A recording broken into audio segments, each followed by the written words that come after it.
नमस्कार, आप देख रहे हैं द राइट न्यूज। दर्शकों, एचपीवी वैक्सीन, जी हाँ, भारत सरकार के द्वारा एक इनिशिएटिव लिया गया है। एक vaccine drive, HPV vaccine drive जो है वो कंडक्ट की गई है। आइए इसके बारे में और जानते हैं और पूछताछ करते हैं कि ये वैक्सीन है क्या, इसके साइड इफेक्ट्स क्या है और इसकी सिग्निफिकेंस क्या है।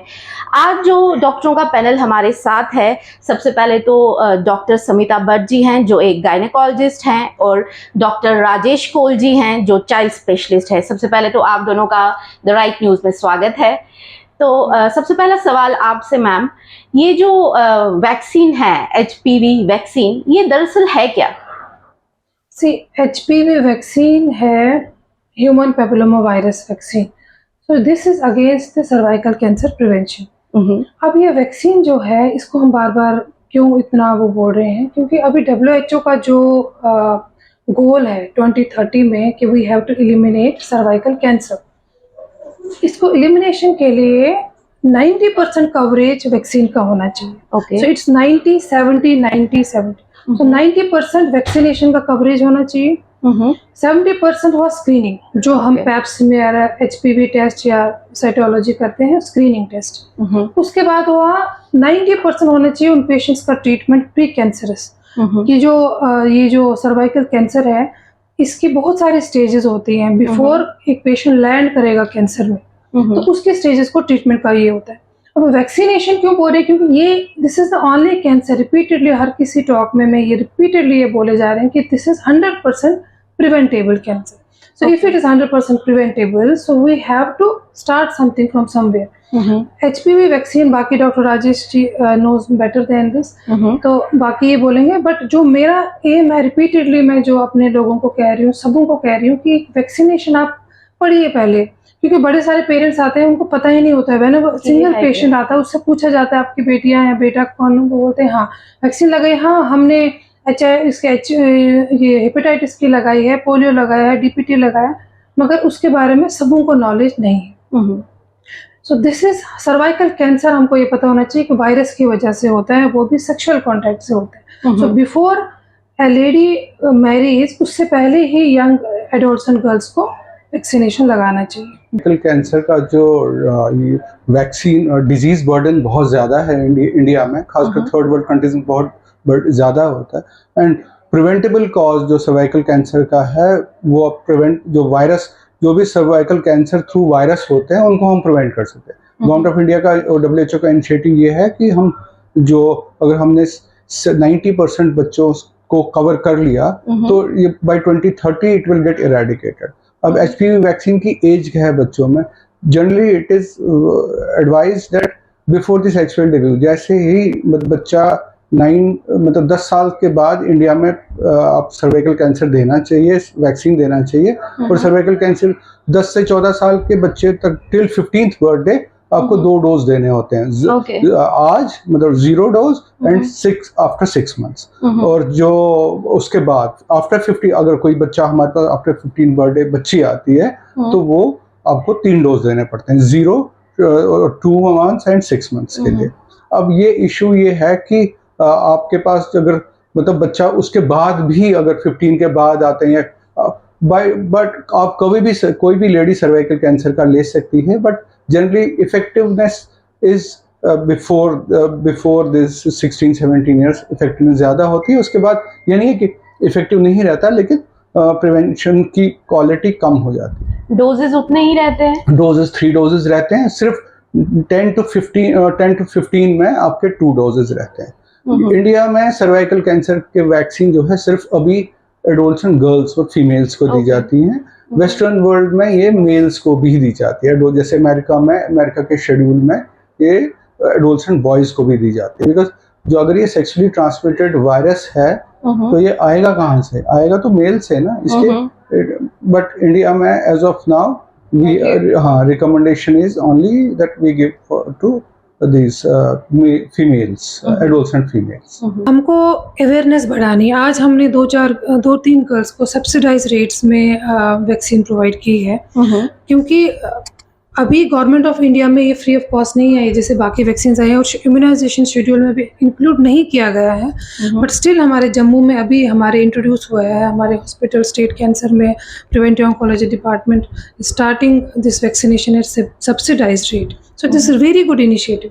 तो ये क्योंकि हमको पता है यही कैंसर प्रिवेंटेबल है, अगर ये प्रिवेंटेबल है तो इसका वैक्सीन होना चाहिए, अगर बिल्कुल। यही वैक्सीन यही एक कैंसर है, and not only HPV vaccine cervical cancer prevent करती है, ये anal cancer, oral cancer, nasopharyngeal नाक का कैंसर, ये सारा ये वायरस ही करता है। वायरस, रेक्टल कैंसर, ये सारे ये एक ही वायरस ये सारी चीजें करता है। तभी इसके लिए अभी क्वाड्रिवेलेंट वैक्सीन है, नैनोवेलेंट 9 स्ट्रेन्स वाली वैक्सीन आई हैं, इसीलिए डिफरेंट डिफरेंट स्ट्रेन्स की वैक्सीन जो मार्केट में अवेलेबल है। तो this should be a direct message to the family कि हमको ये वैक्सीन बहुत ज़रूरी लगानी है गर्ल्स को, so we have to eliminate it. Doctor साहब, ये तो हुई वैक्सीन की बात, मगर क्या इसका अगर ये बीमारी किसी को होती है तो इसके सिम्टम्स, अर्ली सिम्टम्स क्या होते हैं? You are talking about cervical cancer. Yeah. See, सबसे पहली ये बात है कि हमारा जो एम है ना, हमारा एम ये होना चाहिए कि हमको पेशेंट को उस जगह पहुंचाना ही नहीं है, क्योंकि ये हमारा फिर फॉल्ट है। This is a fault of health provider. This जो ये कैंसर है, इसको वायरस का बॉडी में, मैं बड़ी बार बोल चुकी हूँ, मतलब I am repeatedly speaking this, because ये जो वायरस है ना, ये वायरस कोई सिम्टम नहीं करेगा, ये बहुत ही समझ लो खतरनाक वायरस है। ये बॉडी की इम्यूनिटी में जाएगा ही नहीं कि बॉडी में रिएक्शन कोई प्रोड्यूस हो। ये तब तक कुछ नहीं करेगा जब से 8 से 10 साल ना हो जाए। So the symptom usually remains asymptomatic. 8 से 10 साल में अगर ये परसिस्टेंट रहा, यूजुअली ये वायरस 1 साल में चला जाता है, 1 ईयर ये बॉडी की इम्यूनिटी से खत्म हो जाता है। अच्छा। मगर ये अगर किसी में भी परसिस्टेंट ये वायरस रहा, तब ये सेल्यूलर चेंजेस सर्विक्स पे करता है, क्योंकि सर्विक्स ही एक बॉडी में बड़े सारे टिश्यूज हैं जहाँ पे कंप्लीटली स्किन की तरह ओल्ड एंड न्यू सेल्स आती रहती हैं, सिंपल वर्ड में अगर यूज किया जाए। तो यहाँ पे ये वायरस रहता है चुपचाप, सिम्टम के बगैर। 8 से 10 साल के बाद अगर परसिस्टेंट रहा, ये सेल्यूलर चेंजेस करता है। सेल्यूलर चेंजेस के बाद भी हम इसको, जब तक ये जैसे प्री कैंसर स्टेजेस हैं सर्वाइकल के, तब भी हम ट्रीट कर सकते हैं उसको without doing major surgery, just removing that part, वो भी ट्रीट कर सकते हैं। मगर एक बार सिन 1, सिन 2, सिन 3 स्टेज के बाद ये गया सर्वाइकल कैंसर में, तो usually patients present with early bleeding, intermenstrual bleeding, कभी एडवांस स्टेज में पेन होती है। तो सभी पेशेंट बोलते हैं कि हम तो कुछ था ही नहीं।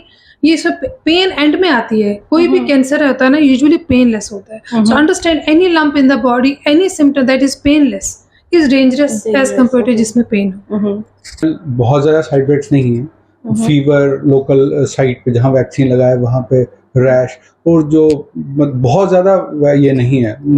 वेरी रेयर केसेस में वो एलर्जी एनाफिलिसिस होता है, but that is true with every vaccine. एक बात मैं और भी कहना चाहता हूँ कि देखिए, UIP जो होता है, जो WHO या गवर्नमेंट ऑफ इंडिया का शेड्यूल है ना, UIP यूनिवर्सल इम्यूनाइजेशन प्रोग्राम, उसमें ये HPV वैक्सीन नहीं है। And may be government of India contemplating कि अब धीरे धीरे इसको भी इंट्रोड्यूस किया जाए, but Indian academy of paediatrics के शेड्यूल में ये ऑलरेडी है। तो हम अदरवाइज, अब तो ये गवर्नमेंट का थ्रस्ट है कि 2030 तक इसको एलिमिनेट करना है, बट अदरवाइज भी इंडियन एकेडमी ऑफ पीडियाट्रिक्स इस डिजीज से इस वैक्सीन ऑलरेडी प्रोवाइड कर रहा है।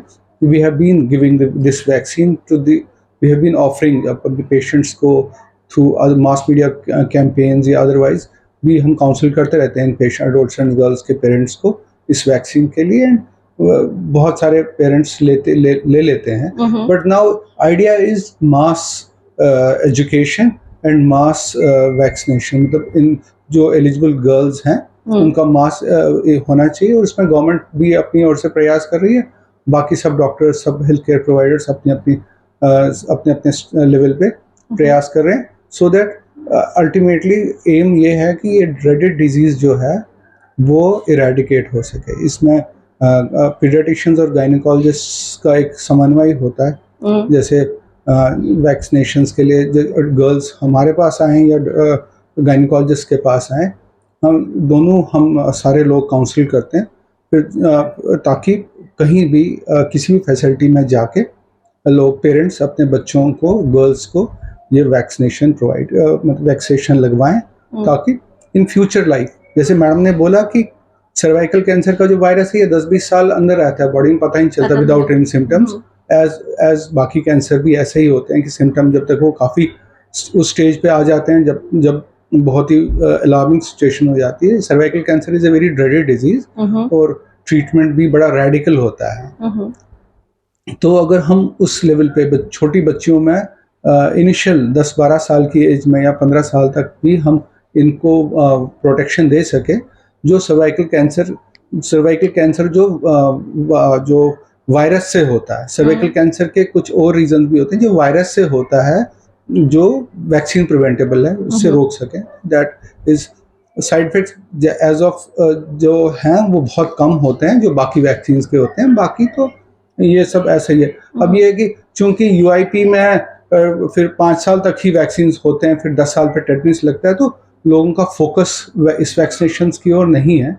ये जो कैंपेन गवर्नमेंट ने चलाई है और सब लोग मिलकर ये कर रहे हैं, इसका यही मतलब ऑब्जेक्टिव ये है कि लोगों में अवेयरनेस आए, इन्फॉर्मेशन मिले, बिकॉज सर्वाइकल कैंसर के लिए बहुत ज़्यादा इन्फॉर्मेशन नहीं है लोगों में।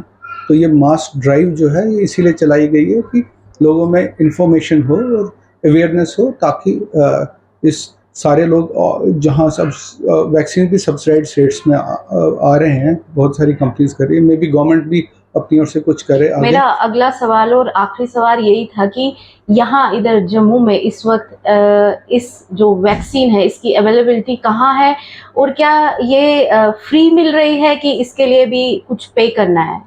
मुझे गवर्नमेंट में तो अभी पहली बार first time preventive oncology department in state cancer institute it has been started at subsidized rate first time. Okay. It is, I think it is the first hospital in J&K Ladakh जहाँ पे शुरू किया गया है। Okay. So it's a big initiative of preventive oncology department. तो ये बहुत ज़रूरी है, सब्सिडाइज रेट में शुरू किया गया, बट स्टिल बड़ी multiple places you can see जहाँ पे भी बच्चे वैक्सीन लगाते हैं पीडियाट्रिशियंस के पास या गायनेकोलॉजिस्ट जिनके पास भी वैक्सीन लगाते हैं, they can go. Most of the parents have question where should I go, whom should I contact? So there are two questions. Where should I go? You go to your pediatrician.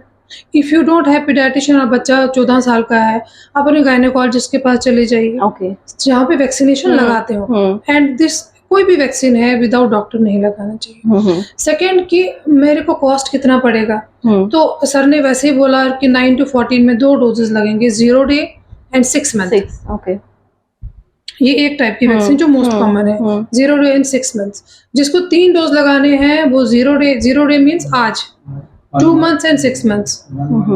और दूसरी वाली है 1 month and 6 month। अभी Bharat serum Indian vaccine आई हुई है market में, तो the rates बहुत कम होने वाली हैं, but still we can afford. I think we are not that कि हम 2 डोजेज या 3 डोजेज नहीं लगा सकते। मैक्सिमम बच्चे बड़ी सारी वैक्सीन उससे भी महंगी लगाते हैं, तो ये वैक्सीन भी, बट इसको पीछे क्यों? ये भाई I am surprised why this vaccine is not being promoted everywhere, because ये समझा जाता है कि ये उतनी इम्पोर्टेंट नहीं है, बट ये देखा जाए तो कैंसर जो है वो कैंसर और हार्ट अटैक ये इंडिया में बहुत मेन प्रॉब्लम्स हैं। नहीं, this cervical cancer is second most, all over world is 4th most common, और इंडिया में हर 8 मिनट में एक वीमेन की डेथ होती है इसकी वजह से।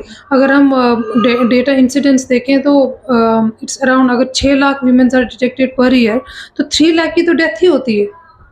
So this is very important. दर्शकों, देखा आपने, सुना, समझा इनकी बातों को, ये वैक्सीन कितनी इम्पोर्टेंट है, और अगर आपके घर में भी बच्चियां हैं जो कि 9 से 14 साल की उम्र की हैं, तो ये वैक्सीन उनके लिए क्यों इम्पोर्टेंट है।